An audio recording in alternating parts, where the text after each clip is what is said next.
Hello class 10। आज हम पढ़ेंगे बाल गोविंद भगत। रचनाकार हैं रामवृक्ष बेनीपुरी। रामवृक्ष बेनीपुरी जी आधुनिक युग के निबंधकार हैं। इन्होंने अनेक रचनाएं रची हैं। कहानी, उपन्यास, नाटक, निबंध आदि विधाओं में इन्होंने अपना लेखन कार्य किया है। इनकी शैली, लिखने का जो तरीका है वह सरल, सहज और चित्रात्मक है। विशिष्ट शैलीकार के कारण इन्हें कलम का जादूगर कहा जाता है। आज हम पढ़ने जा रहे हैं बाल गोविंद भगत। यह एक रेखाचित्र शैली में लिखी गई रचना है। इसमें रेखाचित्र का अर्थ है रचना में जब हम देखेंगे कि किसी शब्द के माध्यम से किसी व्यक्ति का व्यक्तित्व दिखाया गया है तो उसे हम रेखाचित्र कहेंगे। तो यहाँ भी हम देखेंगे कि बाल गोविंद भगत जो व्यक्ति है उनके व्यक्तित्व का पता हमें यहाँ से चलता है। उनके बाहरी रूप रंग के बारे में, वे कैसे दिखते हैं, कद उनका कैसा है, किस रंग के हैं वे और किस तरह की पोशाक पहनते हैं, हरकतें उनका व्यवहार कैसा है, ये सब चीज़ हम जान पाते हैं इस रचना को पढ़ने के बाद। और साथ ही साथ आंतरिक व्यक्तित्व भी हमें इस पाठ को पढ़ने के बाद हमें पता चलता है।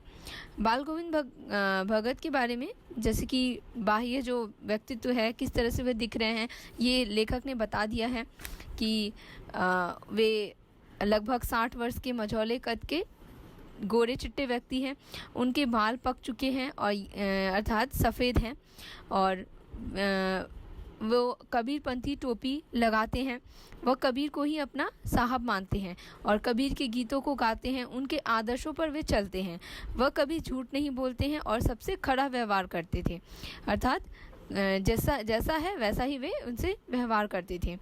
और इसका मतलब ये नहीं है कि वह कोई साधु है, बल्कि वह साधु नहीं है। उनके बेटे भी हैं और पुत्र वधू भी हैं और वे अपनी खेतीबाड़ी करते हैं और एक साफ़ सुथरा मकान उनका है जिसमें वे रहते हैं। और वे सबसे बड़ा गुण उनका मधुर कंठ है। उस कंठ से वे कबीर के प्रति अपनी श्रद्धा, अपना प्रेम व्यक्त करते हैं। और वे जब खेत की कटाई होती है तो वे खेत का जो अन्न होता है वो सबसे पहले जाकर कबीरपंथी मठ पर भेंट स्वरूप वे वहाँ देते हैं और उनसे जो प्रसाद स्वरूप जो मिलता है उससे ही वे अपनी गृहस्थी चलाते हैं।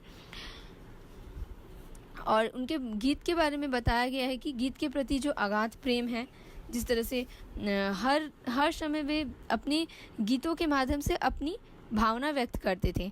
चाहे वह आषाढ़ का रिमझिम बारिश हो, उस समय जब सभी गांव वाले खेतों से निकल जाते थे और बच्चे खेतों में उछल कूद करते रहते थे, उस समय कानों में एक मधुर संगीत सुनाई देता था। वह संगीत बाल गोविंद भगत का ही होता था।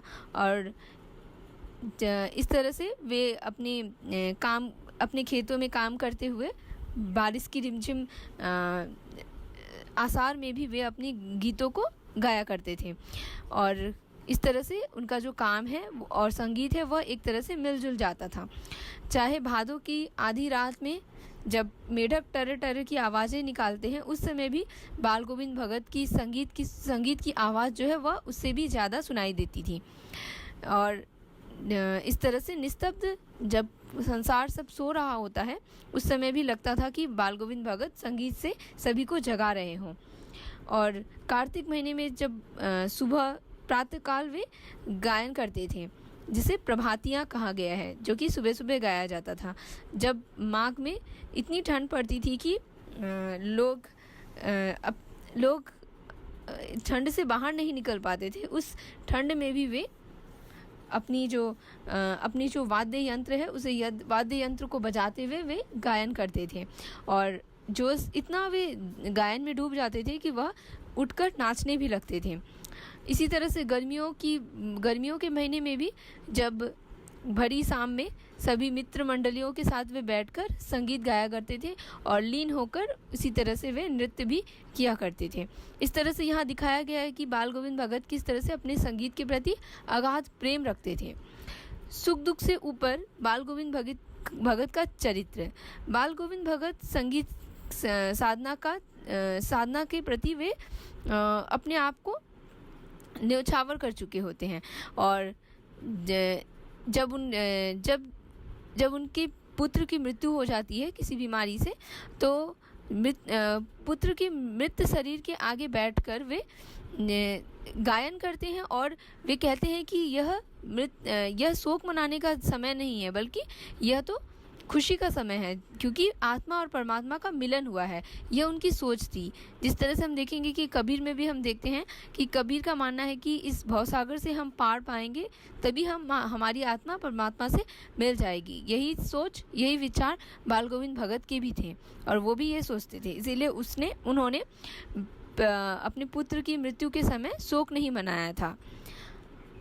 और वे एक समाज सुधारक तो नहीं थे, पर उन्होंने अपने जीवन कर्म में, अपने घर में समाज जो भी सुधार की बातें हो वे उन्होंने की थी। जैसे कि पुत्र की मृत्यु के बाद उनके बहू को उन्होंने पुत्र की चिता को आग लगाने का अधिकार दिया था, और अपने बहू को उन्होंने अपने भाई के घर भेज दिया था, अपनी मायके भेज दिया था, ताकि वह पूर्ण विवाह कर पाए और अपना जीवन फिर से शुरू कर पाए। उनकी वह पुरानी दकियानुसी सोच नहीं थी, जो कि पति की मृत्यु के बाद पत्नी को विधवा जीवन व्यतीत करने के लिए बाध्य किया जाए। यह उनकी सोच नहीं थी। तो यहाँ पे भी उनका समाज सुधारक रूप देखने को मिलता है। और आगे उनके अंतिम समय में भी वे 30 कोस चलकर गंगा स्नान करने गए थे, और वहाँ साधु सन्यासियों से उन्होंने संगत जमाई थी, और उन्हें जितना आनंद स्नान करने में आया था, उससे ज़्यादा अधिक आनंद उन्हें साधु सन्यासियों के साथ संगत करने में आया था, बातचीत करने में आया था। और वे जब लौट कर आए थे तो उन्हें बुखार हो गया था, और इस बुखार में भी वे अपने जो दिनचर्या है, जो दिन के कार्य हैं, उनसे वे बैठ नहीं जाते हैं, बल्कि उनको भी वे करते हैं। उन पर किसी प्रकार की ढील वो नहीं देते हैं, और इस तरह से शाम का गीत गाते हैं। और उसके बाद जब सुबह लोगों को उनके प्रभाती सुनाई नहीं देती है, उनकी गीत की ध्वनि सुनाई नहीं देती है, तो लोग जब जाके देखते हैं तो देखते हैं कि उनकी मृत्यु हो गई है, वे स्वर्ग सिधार चुके हैं। तो इस तरह से अपने इस रेखा चित्र में लेखक ने एक ऐसे पात्र का चित्रण किया है जो कि कबीर के आदर्शों पर चलते हुए अपने जीवन का निर्वाह करता है।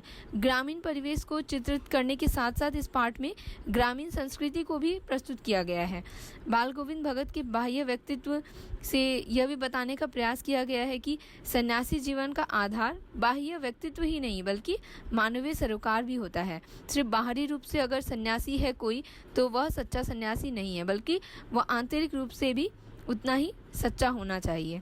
बाल गोविंद भगत के माध्यम से लेखक ने सामाजिक बुराइयों और रूढ़िवादी सोच पर भी प्रहार किया है। जिस तरह से उन्होंने अपने बहू को विधवा जीवन व्यतीत करने के लिए बाध्य नहीं किया, बल्कि उन्हें पुनः विवाह करने के लिए उसे जाने दिया। और अपने पुत्र की चिता का भी आग, जिस तरह से परंपरा है कि